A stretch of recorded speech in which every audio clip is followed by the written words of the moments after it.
संजय जी। नहीं, मैं हिमानी जी देखिए, मैं किसान के साथ हूँ, क्योंकि हम किसान परिवार से ही सभी लोग आते हैं। आज ठीक है हम शहर में आकर के हम कुछ भी हो जाए, लेकिन किसान हमारे रीढ़ की हड्डी है देश की। जिस देश और 140 करोड़ लोग, किसान का नारा होता हो, उस देश का किसान जवानों को ऐसे घायल नहीं करेगा सर। नहीं, जवान भी किसान को घायल नहीं करेगा। हाँ। क्योंकि वो जवान जो है उसी किसान परिवार से तो है। ये आपको बोलना है, इनको बोलना है।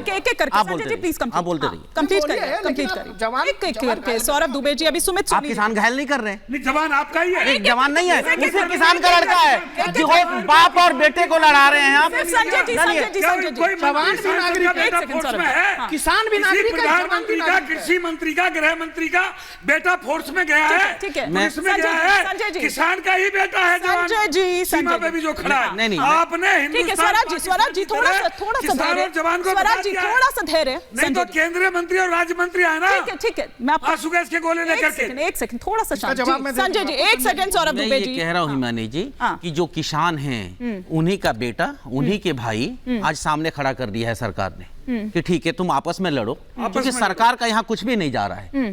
मरे सेना या मरे किसान, मरे पुलिस, मरना उन्हीं का है, इनका कुछ नहीं जा रहा है। लेकिन हम एकदम साफ साफ बातों पे आते हैं कि जब प्रधानमंत्री जी देश के किसान, गरीब, मजदूर, छात्र, महिला सबकी जब बात करते हैं और 140 करोड़ लोगों की जब बात करते हैं, मैं जानना चाहता हूं कि जो पत्थर चला रहे हैं आपके हिसाब से या जिन पे आंसू गैस के गोले छोड़े जा रहे हैं, वो 140 करोड़ में से दोनों ही पक्ष आता है या नहीं आता है? इसके लिए प्रधानमंत्री जी के पास एक भी शब्द नहीं है कि हाँ भाई ठीक है ये किसान हमारे और पुलिस भी हमारी। यदि दोनों तरफ से किसी को चोट लगती है तो प्रधानमंत्री जी को चोट लगे।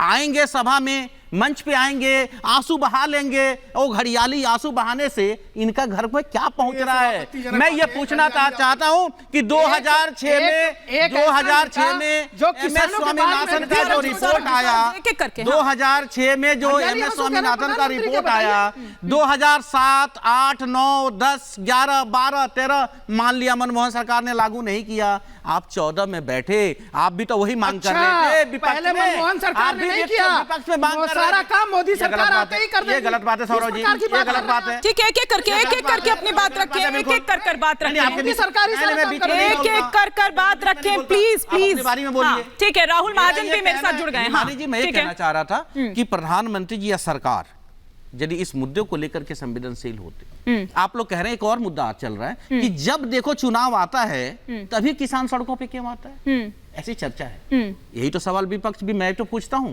कि जिस राज्य में चुनाव होता है वहीं ईडी क्यों पहुंच रही है?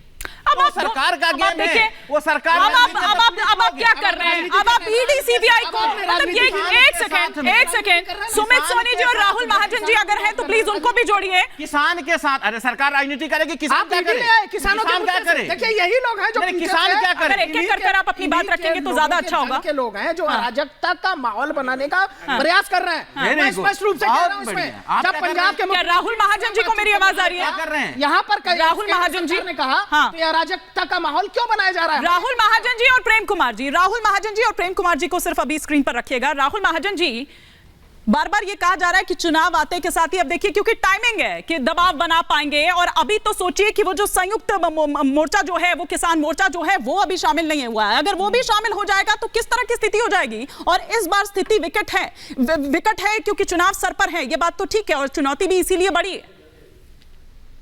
देखिए, मैं जो बातें बोलूंगा शायद उसके लिए मुझे कहा जाएगा कि मैं कोई किसान विरोधी व्यक्ति हूं, लेकिन देखिए ये बात तो उठेगी ना कि आप चुनाव आ रहे हैं तो आप प्रेशर के लिए जो है वो आप सड़कों पे उतर आए हैं। क्या पुलिस पे पथराव करके, क्या आप हिंसा करके, क्या आपने कहाँ पे ऐसा हुआ है कि हिंसा और इस तरह के व्यवहार से आप अपनी मांगे मनवा पाए हैं? देखिए, जो मांगे कही जा रही हैं, जो मैंने पढ़ा है उसके हिसाब से मैं बोल रहा हूँ, शायद उससे अलग भी हो सकती है, लेकिन कहा जा रहा है कि लखीमपुर खीरी में जो वायलेंस हुआ था उसकी जस्टिस की बात कही जा रही है, स्वामीनाथन कमीशन के रिकमेंडेशंस की जो इम्प्लीमेंटेशन की बात की जा रही है, लीगल मिनिमम सपोर्ट प्राइस की बात की जा रही है, फार्म लोन वेवर की बात की जा रही है, और पेंशन फॉर फार्मर्स की बात की जा रही है। देखिए, ऐसा नहीं कि सरकार संवेदनशील नहीं है और उन्होंने अपने लोग तुरंत जो है अपने 3 मंत्रियों को तुरंत इस पर लगाया था, बात करने भेजा था, लेकिन क्योंकि किसानों ने ये ठान लिया था कि वो दिल्ली आएंगे और वह जब उनको रोका गया तो उन्होंने इस तरह की जो हिंसा है वो की है। तो देखिए, बात तो लोगों के मन में आएगी ना। देखिए, सारे लोग तो किसान नहीं है, किसान बहुत बड़ा तबका है, उसकी अपनी फोर्स है।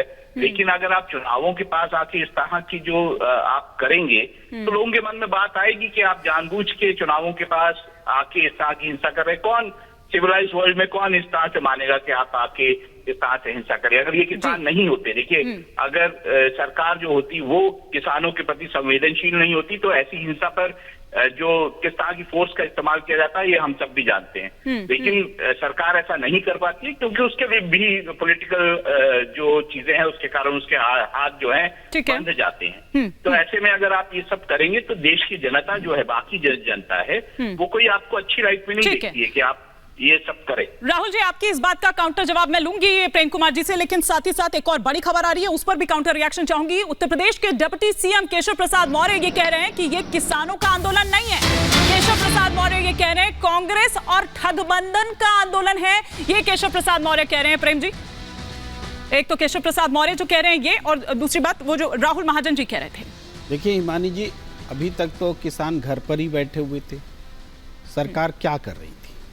सरकार को पूरा अवसर दिया गया, पूरा वक्त दिया गया। अब जब किसानों ने एक कार्यक्रम लिया, तब सरकार ने मंत्री भेजे, और उन मंत्रियों में भी एक की प्राथमिकता तो जीतन राम मांझी जी को मनाने की थी। तो इसको प्राथमिकता नहीं दे रहे थे किसानों की समस्या को। वो जाके बिहार में पहुंच भी नहीं पाए थे। समझ लीजिए, ठीक है, वो प्राथमिकता थी। और आज भी कभी भी केशव प्रसाद जी का जो बयान है वो राजनीतिक रंग देने का है। दूसरी बात है कि सरकार अपना पूरा कार्यकाल खत्म कर दे रही है, और आप अपने वादे, आपके वादे का क्या हुआ? आपकी सरकार रहते हुए ये काम होना चाहिए। आप चुनाव में हार जाएंगे, कौन मांग पूरी करेगा? आप चुनाव से पहले आपको मांग पूरी करनी चाहिए, और आपने पूरा वक्त गंवा दिया। आपके राहुल जी कह रहे हैं संवेदनशील सरकार है, तो किसान असंवेदनशील है क्या? इतना धैर्य रखे हुए है, लगातार समय पर समय दे रहा है, किसान कोई मांग नहीं कर रहा है। किसान जी, आपको वाकई लग रहा है ये किसान तो नहीं हो सकता है? कम से कम प्रेम जी लाइन बोल रहे हैं, सुन रही है कि किसान पूरे किए, जो वादा किया गया था उसको पूरा करने की बात कर रहा है, कोई नई मांग लेकर नहीं आया है। वो जो सरकार ने वादा किया वो क्यों पूरा नहीं किया, यही तो कह रहा है किसान। उसके बाद किसान ऐसा क्यों? अरे कभी देखा कि हमने ऐसी लड़ाई तो सीमा पर नहीं लड़ते हैं लोग, जिस तरीके से किसानों को कुचलने के लिए इन लोगों ने तैयारी कर रखी है। ड्रोन से हमला किया जा रहा है, दुश्मन ने किया है किसान, और कह रहे हैं कि संवेदनशील है सरकार। ड्रोन से हमला किया जा रहा है किसानों पर, और आप कह रहे हैं कि किसान ढेला चला दिया, तो देखिए ये उपद्रव कर रहे हैं। एक कमेंट ढेला चला दिया, उपद्रव करे। कैमरे का भी रुख देख लीजिए कहाँ है। कैमरे का रुख पुलिस की ओर से किसानों के विरुद्ध है। कैमरे का रुख किसान की तरफ से पुलिस के सामने नहीं है। इस बात को भी गौर कीजिए। कमेंट में सुमित सोनी जी का भी चाहूंगी। सुमित सोनी जी क्या देख रहे हैं? आप रख रहे हैं प्रेम कुमार जी की बात से? हिमानी जी, तो वहीं दूसरी तरफ संजय जी तो ईडी सीबीआई भी बीच में ले आते हैं। किसान की भावना और धारणा पे चलने वाला हमारा देश रहा है। ये बहुत ही दुर्भाग्यपूर्ण है कि आज जवान सीमा पर रक्षा करने की बजाय देश के अंदर इस तरह का जो अनार्किज्म है उसकी व्यवस्था और उसकी सुरक्षा में लगा हुआ, और जो किसान जो कि देश भर का पालन पोषण और उसकी कहीं ना कहीं मैं कहूंगा प्रगति के लिए जिम्मेदार समझा जाता था, वो किसान आज के दिन एक अनार्किज्म का सीधे तौर पे, लेकिन वो कह रहे हैं कि उनकी बात, उनकी मांगे पूरी नहीं हुई, इसलिए वो मजबूर हुआ। 3 साल तक वो शांत बैठा हुआ था। आपकी इतनी बड़ी मैंडेट वाली सरकार है, आप 370 हटा सकते हैं, आप ट्रिपल तलाक हटा सकते हैं, राम मंदिर ला सकते हैं, तो फिर ये क्यों नहीं कर सकते हैं? ये तस्वीरें इस वक्त हम यहां पर आपको दिखा रहे थे, ये एक्सक्लूसिव तस्वीरें, और किस तरह से शंभू बॉर्डर दरअसल एपी सेंटर बना हुआ है। जो तस्वीरें सामने निकल कर आई वो हमने यहां पर आपको दिखाई।